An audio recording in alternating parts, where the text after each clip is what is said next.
उस समय केवल और केवल आकाश के सदृश हैं। तो भगवान ने संसार बनाने की इच्छा की और आज परमपिता परमात्मा ने अपने निराकार रूप से एक साकार रूप बनाया। हमारी और आपकी भांति एक देह को धारण करने का विचार किया। जिस देह को आप फोटोज में देखते हो, टेलीविजन में देखते हो, नारायण भगवान के, श्री हरि विष्णु भगवान का रूप, तो निराकार परमात्मा सबसे पहले जिस साकार रूप को धारण करते हैं उस रूप को कहा गया नारायण नारायण नारायण। देखते ही देखते भगवान का ये रूप धीरे धीरे बढ़ने लगता है। भगवान योग निद्रा में लेटे हैं, शेष शैया पर विश्राम कर रहे हैं। शेष जी उनको झमर झुला रहे हैं। भगवान लेटे हुए हैं योग निद्रा में।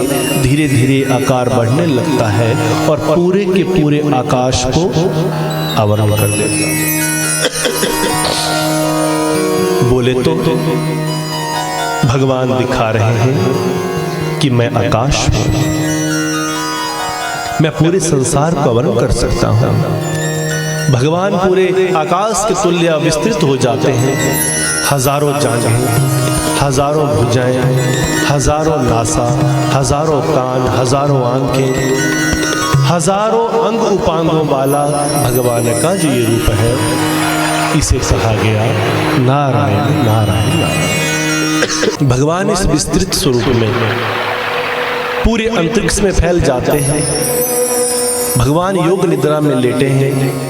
उनकी नाभि बड़ी विस्तृत हो जाती है। इतना बड़ा रूप है तो नाभि कितनी बड़ी होगी। तो उस नाभि में भगवान सबसे पहले जल तत्व का निर्माण करते हैं और जल से अपनी नाभि को भर देते हैं। ये नाभि में जब जल भरा गया तो ये इतनी बड़ी नाभि है, ऐसा लग रहा है मानो ये बहुत बड़ा सरोवर है। क्योंकि जब भगवान ने पूरे आकाश को घेर लिया है तो जरा सोचें भगवान की नाभि कितनी बड़ी होगी, कितनी बड़ी होगी वो नाभि। तो उसमें जब जल भरा गया तो ऐसा लगा मानो ये बहुत बड़ा एक सरोवर है। और इस सरोवर के मध्य में से एक कमल खिलता है और कमल के मध्य में से प्रथम प्राणी उत्पन्न होता है और उसका नाम भगवान नारायण ने रखा ब्रह्मदेव। ब्रह्मा जी की रचना है। ब्रह्मा जी दोनों हाथ जोड़कर प्रकट हुए, भगवान को प्रणाम किया। प्रभु बताएं मेरे लिए क्या आज्ञा है। हे ब्रह्मदेव, तुम्हारे माध्यम से मैं पूरी सृष्टि को बनाना चाहता हूँ। ब्रह्मा जी संसार बनाने के लिए तैयार हुए। बताइए प्रभु कैसे सृष्टि बनेगी। तो भगवान कहते हैं अंजलि प्रमाण जल। तो ब्रह्मा जी ने अंजलि प्रमाण जल वही नाभि सरोवर से भर लिया और भगवान श्री हरि विष्णु उस नाभि सरोवर के उस सुंदर जल तत्व में जो अंजलि प्रमाण जल ब्रह्मा जी ने लिया है, उसमें भगवान श्री हरि नारायण ने सबसे पहले 5 ज्ञानेंद्रियां और 5 कर्मेंद्रियां डाला।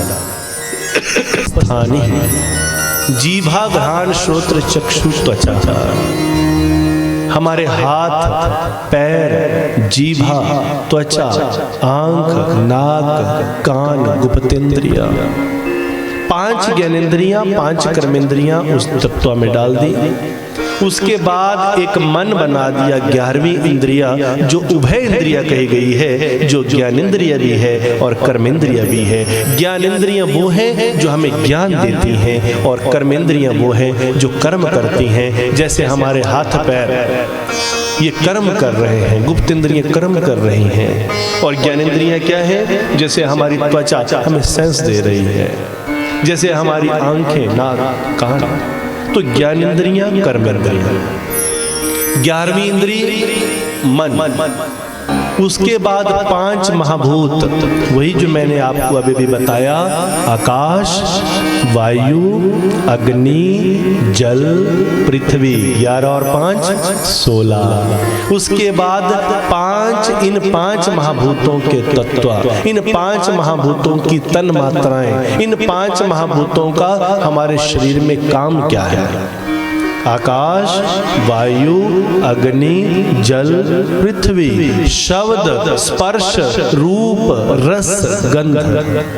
तो 16 और 5 21। उसके बाद प्रकृति, बुद्धि। 21 और 2 23। 23 तत्व का एक पिंड बन गया, एक पुतला बन गया।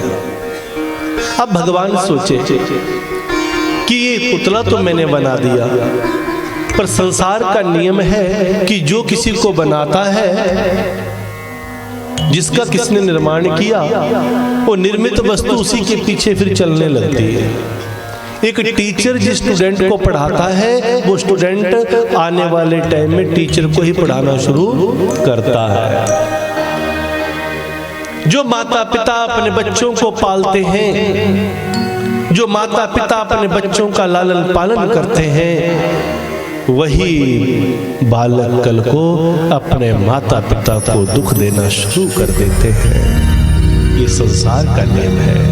इसलिए कल को मेरी बनाई गई वस्तु मेरे ही सामने आकर कहीं खड़ी ना हो जाए और मेरी आज्ञा का पालन न करे, तो मैं जब चाहूं इस दुनिया को बना सकूं, जब चाहूं इस दुनिया को मिटा सकूं। इसीलिए भगवान श्री हरिनारायण ने 23 तत्व का पिंड जब बनाया तो 24वां तत्व एक सोचा, क्या बनाऊं?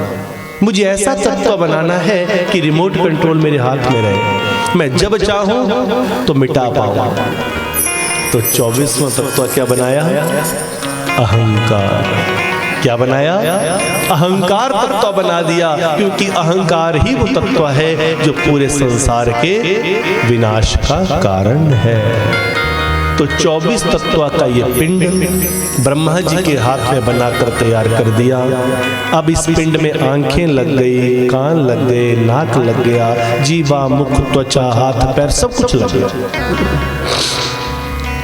पर ये पिंड ना बोले, ना चले, ना कुछ कहे। अब ब्रह्मा जी बोले, इस पिंड को बनाने का फायदा क्या?